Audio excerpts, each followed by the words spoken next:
Buenos días. Hoy vamos a hablar del contrato de leasing.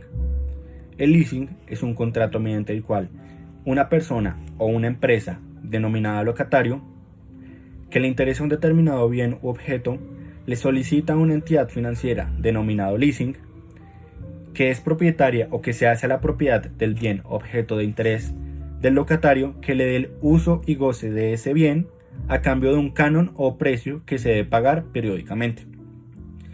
Este contrato tiene unas determinadas características, las cuales son: primero, es un contrato bilateral, ya que genera obligaciones para ambas partes.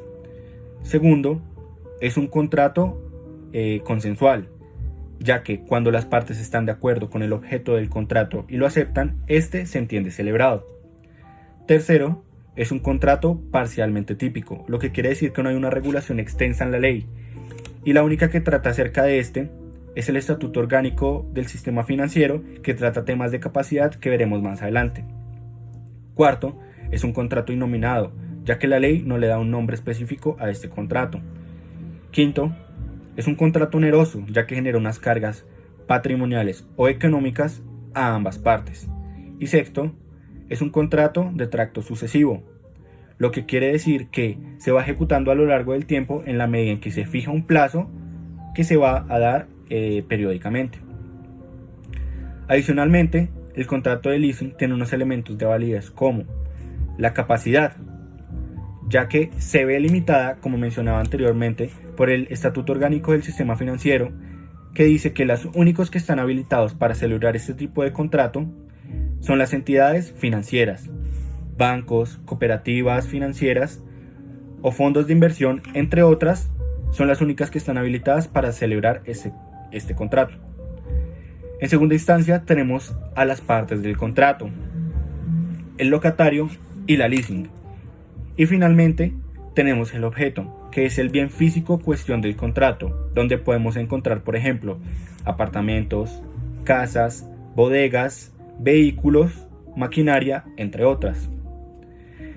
En Colombia vemos que existen dos clases de leasing: el leasing financiero y el leasing operativo u operacional. Sin embargo, para los estudiosos del derecho, el único leasing que puede ser llamado así es el leasing financiero. Esto pasa porque este tipo de contrato de leasing financiero reúne 4 elementos esenciales sin los cuales este contrato no se podía dar. El primero es un bien u objeto que es necesariamente propiedad de la leasing. Segundo, tenemos un plazo o un tiempo pactado por las partes, que puede ser, por ejemplo, 12 meses, 24 meses, 32, etc., el que quieran las partes.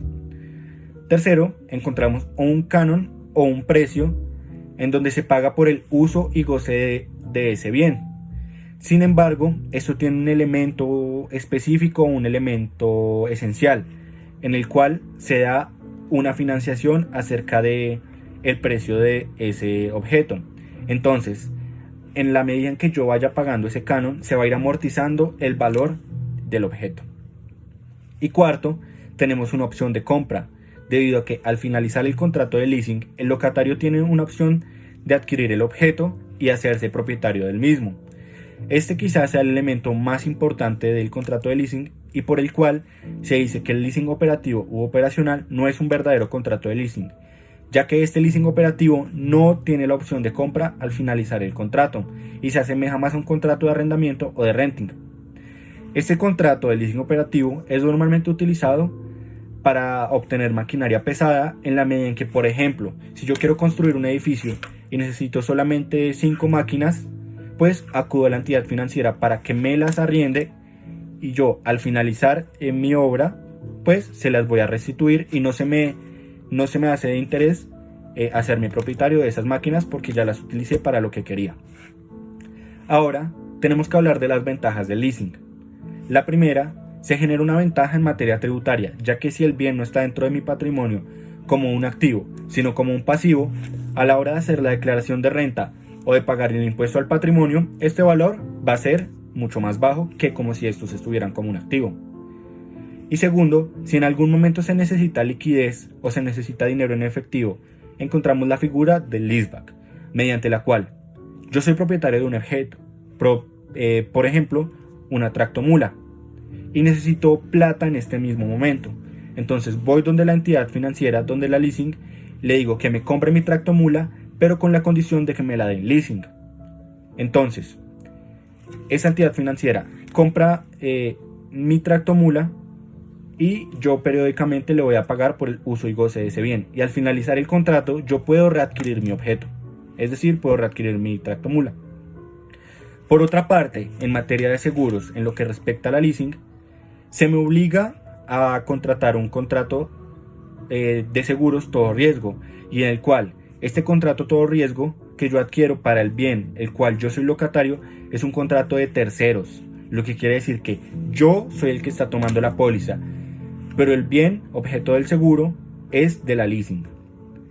Finalmente, en materia de automotores, existe una norma en el Código Nacional de Tránsito y que ha sido moldeada por la jurisprudencia de las altas cortes, en la cual hay un tipo de responsabilidad en la cual los daños que se produzcan con un automotor son responsabilidad de 3 sujetos: el propietario, el conductor y la entidad a la cual está afiliado.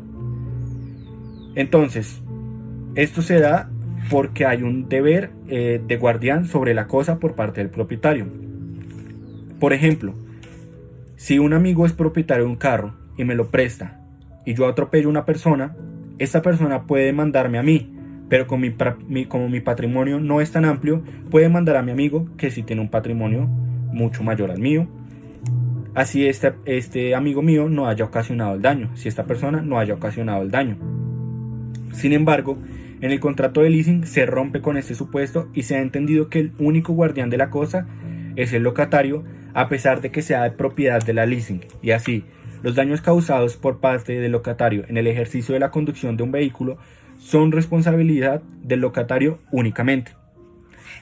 Esto es todo acerca del contrato de leasing. Gracias.